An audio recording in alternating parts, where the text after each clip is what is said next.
নমস্কাৰ YouTube channel Gitartha কথনলৈ আপোনাক স্বাগতম জনাইছোঁ।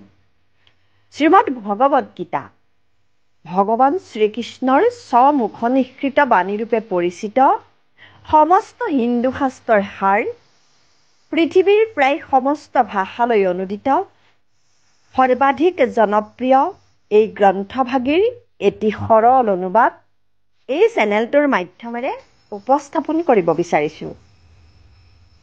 আশা কৰিছোঁ আপুনি ইয়াৰ মাধ্যমেৰে আপোনাৰ জীৱনত এটি নতুন আলোকৰ সন্ধান পাব, লগতে আপোনাৰ মাধ্যমেৰে সমাজলৈকো আনিব পাৰিব এক শান্তি, মৈত্ৰী আৰু আনন্দৰ নতুন জোৱাৰ। আহকচোন আমি এই শাস্ত্ৰভাগীৰ ভিতৰলৈ সোমাই যাওঁ। শ্লোক নং 5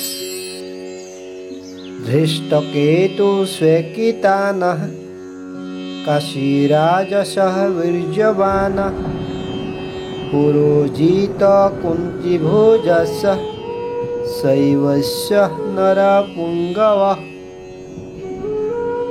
শব্দাৰ্থ ধৃষ্টকেতু স্বেকিতানঃ ধৃষ্টকেতু স্বেকিতান মানে ধৃষ্টকেতু আৰু স্বেকিতান কাশীৰাজ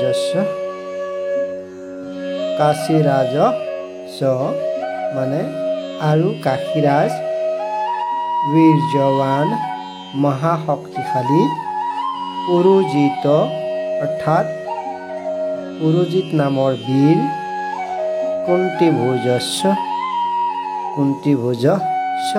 অৰ্থাৎ আৰু কুন্তিভোজ শৈবস্য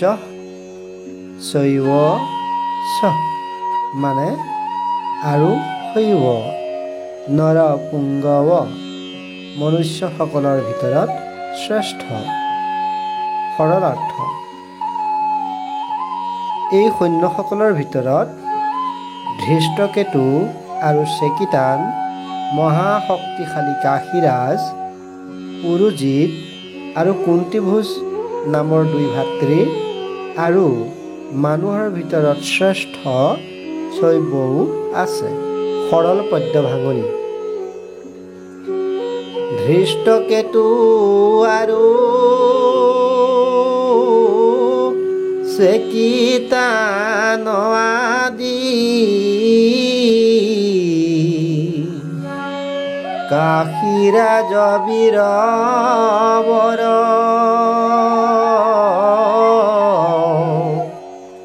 কুন্তিভোজ আৰু পুৰোজিত বীৰ শৈব শ্ৰেষ্ঠ মানৱ।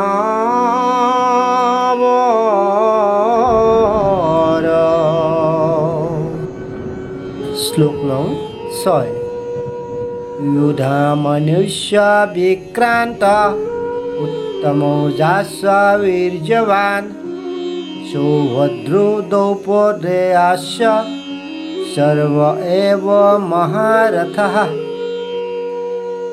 शब्दार्थ युधा मनुष्य মানে আৰু युधामन्यु, বিক্ৰান্ত মানে বিক্ৰমশালী, উত্তমৌজাস্য অৰ্থাৎ আৰু উত্তমৌজা, বীৰ্যৱান মানে শক্তিশালী, সৌভদ্ৰ মানে সুভদ্ৰাৰ পুত্ৰ অৰ্থাৎ অভিমন্যু, দ্ৰৌপদেয়াস মানে আৰু দ্ৰৌপদীৰ পুত্ৰসকল, সৰ্ব অৰ্থাৎ এওঁলোকেই, এৱ মানে নিশ্চয়কৈ, মহাৰথা অৰ্থাৎ মহাৰথী বীৰ। সৰল পদ্য ভাঙনি युधामन्যু আদি বিক্ৰমী পুৰুষ উত্তমৌজা বীৰ্যৱান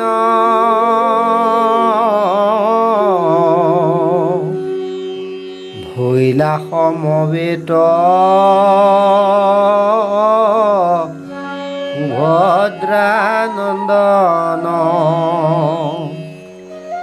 দ্ৰৌপদীৰ পুত্ৰ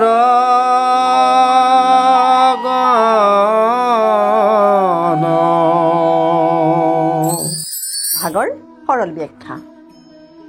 কুৰুক্ষেত্ৰ যুদ্ধত পাণ্ডৱৰ পক্ষত আহি সমবেত হোৱা বীৰ মহাবীৰসকলৰ ভিতৰত সাত্যকী, ধৃষ্টদ্যুম্ন, বিৰাট ৰজা, দ্ৰুপদ ৰজাৰ উপৰিও শিশুপালৰ পুত্ৰ ধৃষ্টকেতু, যাদৱ পক্ষৰ নাৰায়ণী সৈন্যৰ পৰা ফাটি অহা চেকিতান, মহাশক্তিশালী কাশীৰাজ, কুন্তীৰ দুই ভাতৃ পুৰুজিত আৰু কুন্তীভোজ, যুধিষ্ঠিৰৰ শহুৱেক মনুষ্যশ্ৰেষ্ঠ শৈব্য, পাঞ্চাল দেশৰ বিক্ৰমশালী যুধামন্যু আৰু শক্তিশালী উত্তম ওজা সুভদ্ৰাৰ পুত্ৰ অৰ্থাৎ অৰ্জুনৰ পুত্ৰ অভিমন্যু আৰু দ্ৰৌপদীৰ পুত্ৰসকলো আছিল।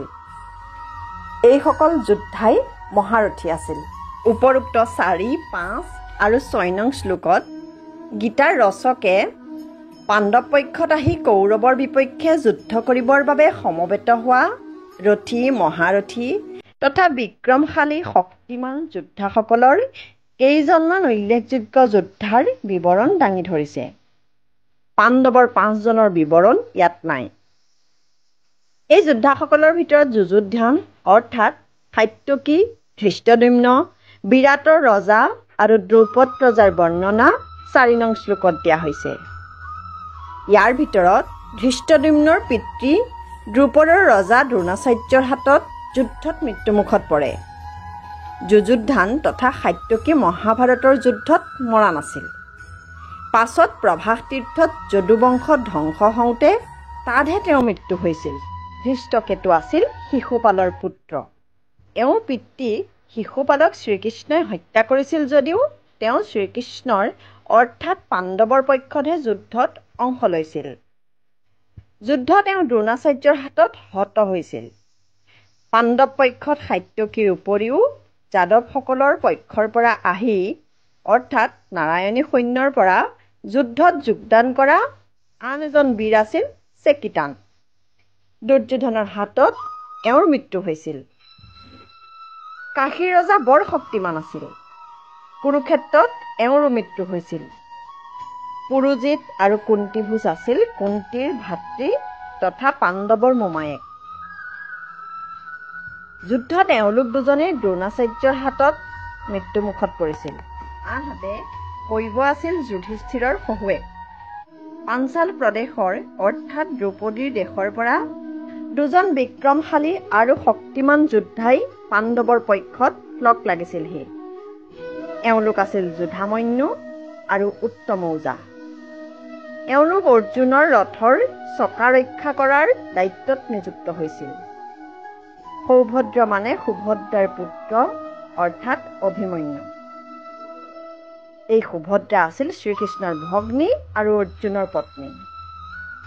অভিমন্যুৱে মাকৰ গৰ্ভত থাকোঁতেই চক্ৰবেহু ভেদ কৰাৰ শিক্ষা লাভ কৰিছিল। কুৰুক্ষেত্ৰ যুদ্ধত এওঁ চক্ৰবেহু ভেদ কৰিবলৈ যাওঁতে চক্ৰান্তমূলকভাৱে কৌৰৱৰ সপ্তৰথীৰ হাতত পৰি বিশেষকৈ দুৰ্যোধনৰ পুত্ৰ লক্ষ্মণাই অন্যায়ভাৱে মুণ্ডত গদাৰে আঘাত কৰি হত্যা কৰিছিল। দ্ৰৌপদীয়া মানে দ্ৰৌপদীৰ পুত্ৰসকল। দ্ৰৌপদীৰ 5 জন স্বামীৰ ফালৰ পৰা ক্ৰমে যুধিষ্ঠিৰৰ পৰা প্ৰতিবিন্ধ, ভীমৰ পৰা ফুটসোম, অৰ্জুনৰ পৰা শ্ৰুতকৰ্মা, নকুলৰ পৰা শতানিক আৰু সহদেৱৰ পৰা শ্ৰুতসেনৰ জন্ম হৈছিল।